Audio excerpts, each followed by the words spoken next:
खबर महाराजगंज से है, जहां अभी तक आगामी लोकसभा चुनाव 2024 की तारीख मुकर्रर नहीं हो सकी, लेकिन जियो चुनाव आचार संहिता के दिन और समय करीब आ रहा है। महाराजगंज जनपद में चुनावी हलचल तेज होती जा रही है। जिलाधिकारी अनुनय झा व पुलिस अधीक्षक सोमेंद्र मीणा ने तैयारियों को अंतिम रूप देना शुरू कर दिया है। वहीं जिलाधिकारी अनुनय झा ने एक विशेष बातचीत में कहा कि हमारे जनपद में 5 विधानसभाएं हैं। इन सभी विधानसभाओं में सभी टीमों का गठन हो गया है। सभी प्रोटोकॉल के प्रभारी अधिकारी भी नामित हो गए हैं। जनपद से सटे नेपाल का बॉर्डर उसके लिए संवेदनशील माना जाता है। इस जनपद से सटे बिहार का बॉर्डर है, वहाँ नेटवर्क के लिए भी व्यवस्थाएं बनाई जा रही हैं। हमारे यहाँ लगभग 19,88,000 मतदाता हैं। पिछले लोकसभा चुनाव में 64% मतदान हुआ था। इस बार लोकसभा चुनाव में 70% मतदान करने के लिए मतदाताओं से अपील किया है। पुलिस अधीक्षक सोमेंद्र मीणा ने कहा कि लोकसभा चुनाव की सुरक्षा की दृष्टि से CFF की कंपनी आ चुकी है। यह कंपनी संवेदनशील क्षेत्रों का भ्रमण करेगी। वहीं नेपाल और बिहार बॉर्डर क्षेत्र में पुलिस की पैनी नजर है। वरिष्ठ अधिकारियों द्वारा हर संवेदनशील क्षेत्रों का भ्रमण किया जा रहा है। CCTV कैमरा के निगहबानी में बॉर्डर की कड़ी मॉनिटरिंग की जा रही है। सर, आगामी लोकसभा चुनाव को लेकर सुरक्षा व्यवस्था को लेकर क्या इंतजाम किए गए, क्या कहेंगे? लोकसभा चुनाव को दृष्टिगत रखते हुए एक CAPF की कंपनी प्राप्त हो चुकी है, जो एरिया डोमिनेशन का चार्ट बना है, उसके मुताबिक संवेदनशील क्षेत्रों में भ्रमण करेगी। और फोर्स के लिए जो भी आवासीय व्यवस्था सुनिश्चित की गई है, वरिष्ठ अधिकारियों के द्वारा उनका मौका मुआयना किया जा रहा है कि वहाँ पर पर्याप्त व्यवस्था है या नहीं, और उनके मुताबिक सुविधाएं मौजूद है या नहीं।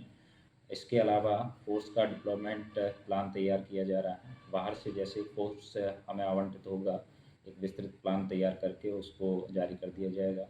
अभी चूँकि आचार संहिता नहीं लगी है, आचार संहिता से पहले जो तैयारियां होती है वो लगातार की जा रही है, नियमित रूप से की जा रही है। सर, आगामी लोकसभा चुनाव को लेकर क्या तैयारी चले, क्या रूपरेखा? देखिए, आगामी लोकसभा चुनाव 2024 को लेके पूरे जनपद में हमारे 5 विधानसभाएं हैं और एक लोकसभा कॉन्स्टिट्यूंसी पड़ती है।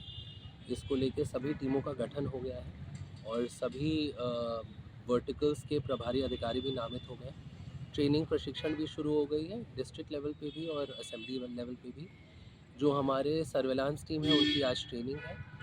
कार्मिकों की ट्रेनिंग और उनका जो चयन है उसके लिए सीडो साहब नोडल हैं और वो कार्रवाई कर रहे हैं। हमारे जनपद में 3 तरीके से सेंसिटिविटी रहती है।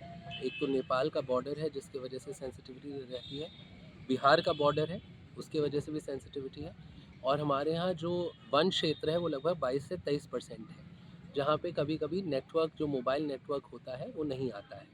तो इन तीनों सेंसिटिविटी को लेकर नेपाल में हमारी 9 जनवरी को बैठक भी हुई थी रूपनदेही और नवलपरासी के CDO साहिबान और कप्तान साहिबान के साथ, और उन्होंने आश्वस्त किया कि पूरा सहयोग करेंगे।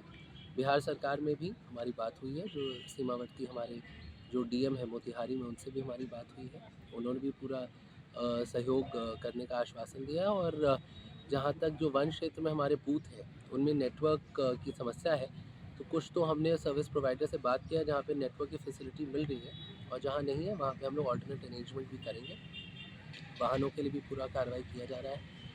हमारे यहाँ लगभग 19,88,000 मतदाता पंजीकृत हैं, और एज डिस्ट्रिक्ट मैजिस्ट्रेट और रिटर्निंग ऑफिसर 63 महाराजगंज के, मैं सभी महाराजगंज वासियों से अपील करूंगा कि इस बार आके ज़्यादा से ज़्यादा संख्या में अपना वोट दें, मतदान करें।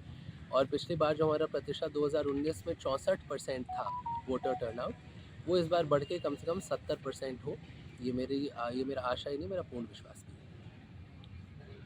है। दैनिक भास्कर के लिए महाराजगंज से शत्रुंजय कुमार सिंह के साथ ओंकार पटेल की रिपोर्ट।